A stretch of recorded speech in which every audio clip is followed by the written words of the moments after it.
We're back with another Milk Crate business moment. And I'm here today with somebody who is near and dear to me. I have known her for probably 20 years. Wouldn't you say it's been about 20 years? More like 30. What?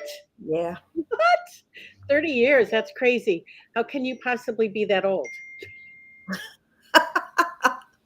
Thanks, Jim. Oh, so wait a minute.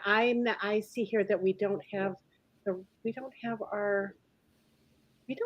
our little our pretty little thing here. I don't know what's going on there. Graphics.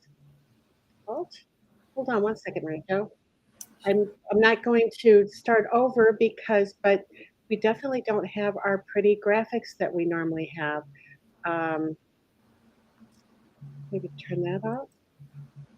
I don't know. All right. Well, we're going with it, right? So it's so weird. Let me see. I think I have the wrong overlay. Maybe that's it. Show. There. We got one, two. Hmm. That's so weird. If only Christine was here to help us. Whoa, holy cow, what was that? Let me just see if I can pull down here and see if there's anything else here. Because I would like to have our pretty, there it is, background. Oh, Okay. that's lovely. I, I don't know, Mary Jo. Let's see here. Like it's all big, right? Correct?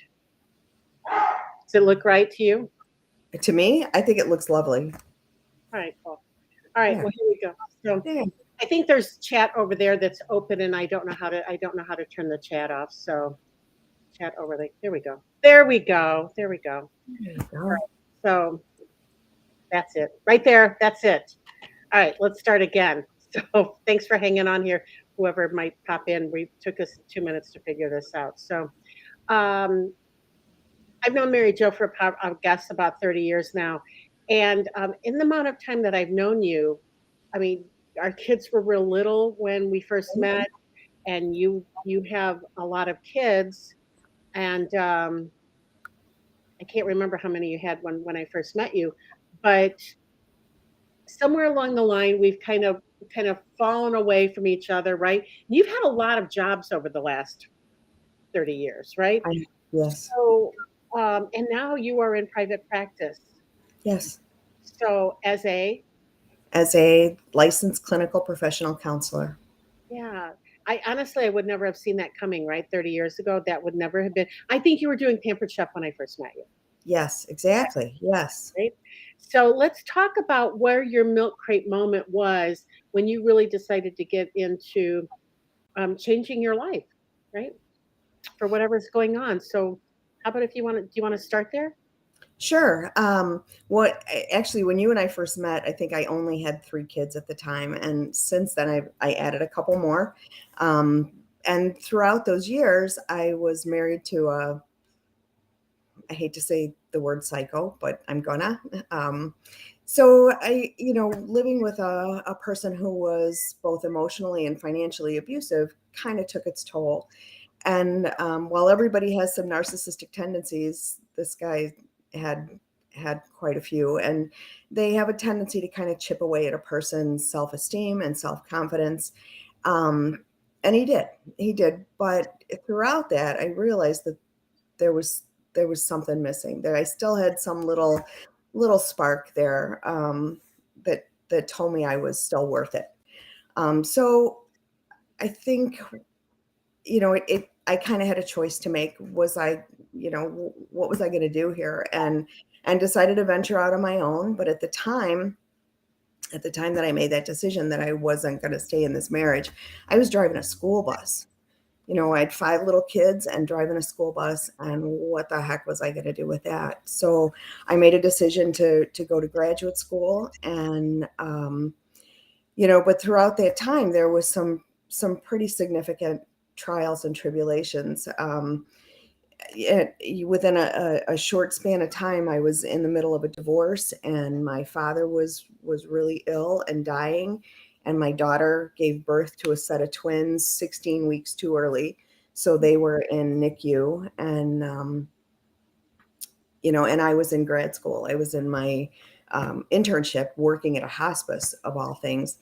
And so within a real short span of time, my divorce was final one week and my dad passed away the next week. And my granddaughter, one of the twins, died on the day of my dad's funeral. And so I still had to function, like put one foot in front of the other. I still had to take my licensing exam. And, it was kind of at that moment that it was like fish or cut bait.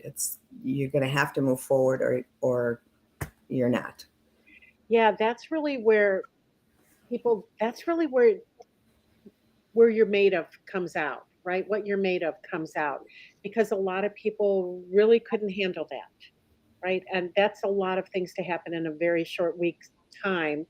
And to to live through that and to get sometimes, I give you so much credit for getting up and going through one more day, right? Getting up, being able to get out of bed in the morning. So I'm sure you had days like that would have been Right. way easier just to hide in bed and pretend none of this was going on. You know what it would have, and a lot of times people say, "Oh, I just don't know how you're doing it." I really wasn't given a choice. I had no choice, and so A you little must. bit of support, right? Right, right. And you do what you have to do. So let's fast forward. You drove that school bus for a long time, right? 20 years. Wow. So 20 years. Okay, that's I know I knew you way before the school bus. So that's so Mhm. funny. I had no idea that it's been 30 years. But um, what's been going on now lately with you? The divorces in the past. How long have you been divorced now? 10 years. Holy cow. I know. I know. So the divorce, your dad, it's been 10 years since your dad passed and your granddaughter passed. What's been going on for you now in these last 10 years? For me, well, in spite of everything that happened, I did pass my licensing exam, so that was a bonus. Um, I went to work at a different practice with a person in Glen Ellen, and she wasn't exactly my ideal of a mentor. So I ended up leaving that practice, and really my self confidence had taken a big hit. So I went back to bus driving for a while, and then just decided to put on my big girl pants and move forward. So I was really fortunate. I was hired by a psychologist up in Mundelein. So that was a trick, driving to Mundelein That's five most times a week. with kids at Yeah, home, right? yeah, with all these kids at home, right? And I really kind of jumped in with both feet and learned what I'm good at and that I am good at what I do. And so I the driving was beyond my just beyond what I could tolerate. So I went to another practice in Glendale Heights, and again, a parapsychologist that I worked for, and they were great, and I learned a lot. And then I had a second licensing exam with a higher level of licensure that I needed to pass, and so I did that and decided, you know what, it's time. It's my turn, and I ventured out on my own and have not looked back one second. I love that. It's my turn, right? Um, that Yeah, that's exactly how I felt in 2012 when my youngest turned 21. It was my turn to finally create the business that I wanted. So Hmm. get that. So yeah, how old were you at that point, Mary Jo? Well, Well, when you I don't have started to my tell own, me what year. You don't have to tell me how old you are, but what year was that? that was 2020 maybe, or 2021. 20. Oh, okay. Oh, it must have been just last year, I guess, 2021. Okay, wow. Just last year you went out on your own. So you had been practicing under another therapist and working in his office, and then decided that, hey, screw this driving all over the place. I'll just get a law office close to my house. Yes, yes. So let's talk about what kind of practice you have. Like, who do you help? Individuals, couples, some families, but mostly individuals and couples. I help people that are struggling with symptoms of anxiety, grief, depression, childhood trauma, people who are having marital or relationship issues. Awesome.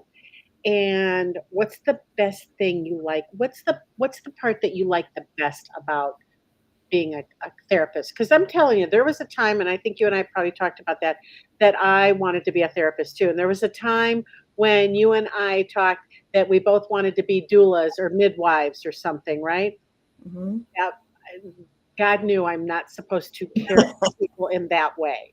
So, so what is the best part about the people that you help now? Um, that's so funny. Just realizing that I help them. It's so funny. I love when they have one of those aha moments when they come in and they're so unhappy where they are, but they have no idea how to move forward or how to get from point A to point B to get out of the place they're in. Because really, change doesn't happen until you're so miserable where you're at that you Right. can't stand it anymore. And sometimes they just need somebody to walk beside them, just somebody to give them a little bit of support. And I love I love when they recognize the change. I mean, I see it so many times. It's baby steps sometimes, and Right. I recognize in it that it recognize that change in them, and all of a sudden, wow, they got it right, and they realize how different they are, how emotionally evolved they've become, how and the changes that they've had the strength to make. Because honestly, it takes a lot of courage for somebody to call a therapist. It's hard to admit that you're having an issue. It's hard to let somebody invade that privacy. You don't want anybody to think that you're struggling, and I think we all do it. We hide those kind of things, and so when they're brave enough to make that phone call and come in to see me, it's and I recognize that change in them. That's the best part for me. I love that. So you don't have to tell me when or for what, but and I'm just guessing because I don't even know if we've ever talked about this. Have you been to therapy? Oh, heck yes. Yes, I am diligent about my own therapy, my own mental health. I've Yeah. probably been going to the same fella for 15 years. Wow.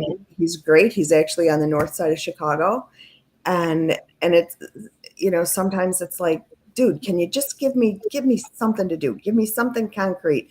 But he truly has the ability to sit on his hands and let me figure it out myself, and it's really empowering. To see somebody who's been able to kind of grab the bull by the horns and stare it in the face. So yeah, absolutely, I do. I think That's everybody should go to therapy. what I don't like about therapy, right? It's as a business coach, I don't make people, and that is what coaching is helping them discover what the issue is or how to work through that, right? Mhm. That's why I'm not a business coach. I'm a strategist where I just want to tell them how to fix it. This is why I would not be a good therapist, right? Because it's like you come in for some marital therapy and it's like stop fighting. Yeah. Yeah, no, not quite like that. Really, it's so empowering for a person to figure it out themselves and to take the steps and the actions that they need to do it themselves. It's not in my time.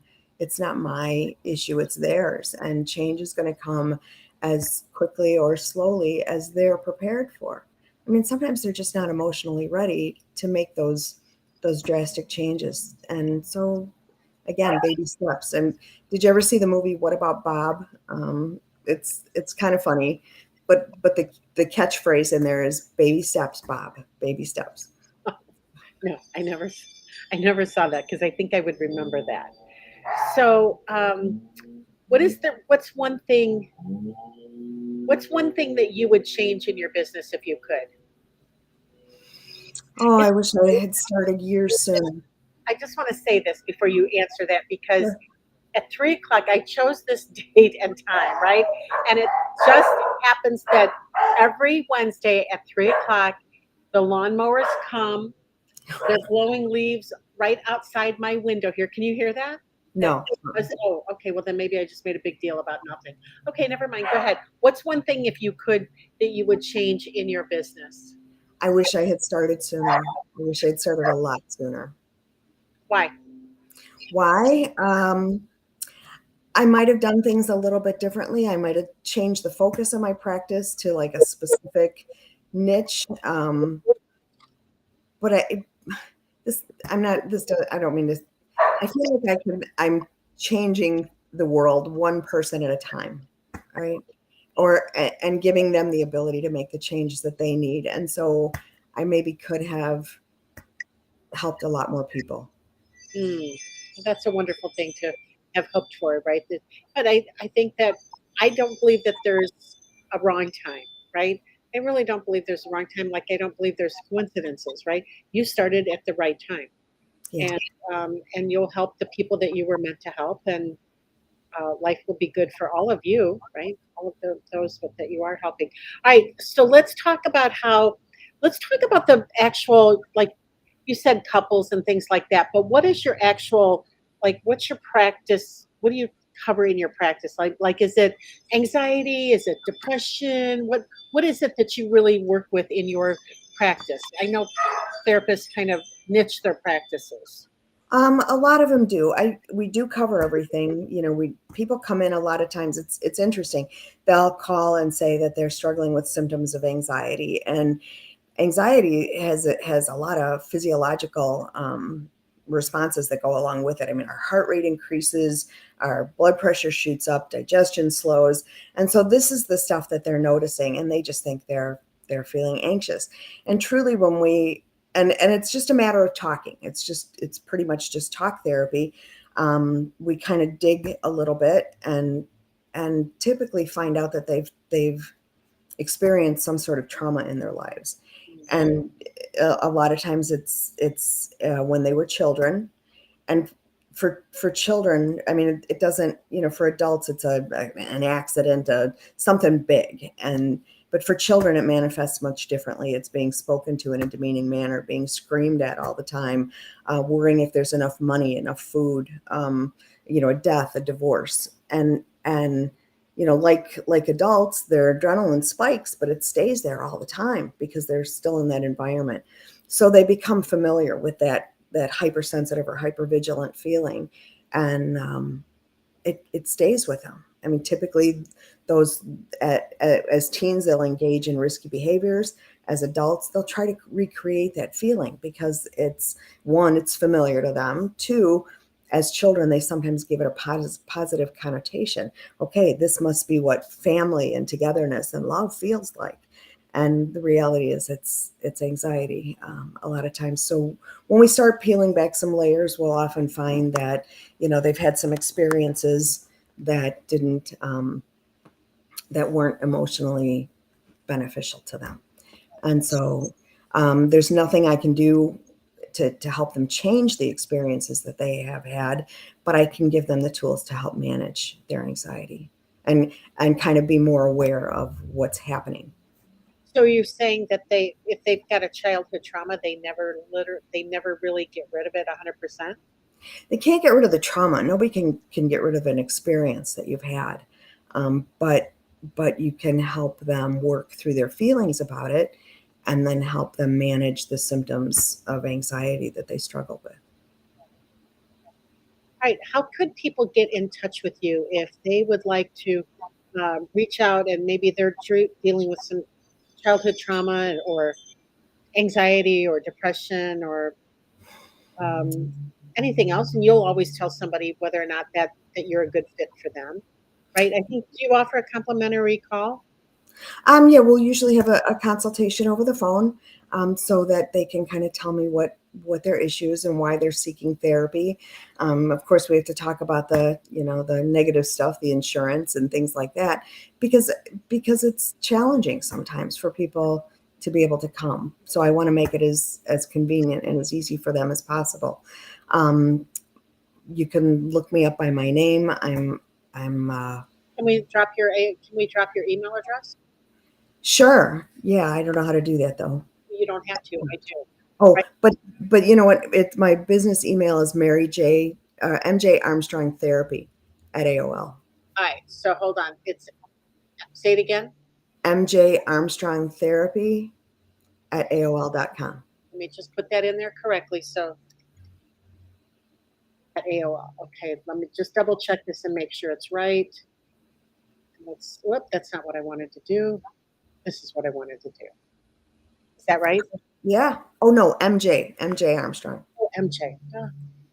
Sorry. No, don't be sorry. You said it 3 times, and I'm probably the only dinosaur still using AOL. You are. Hmm. You are. Okay, is that right?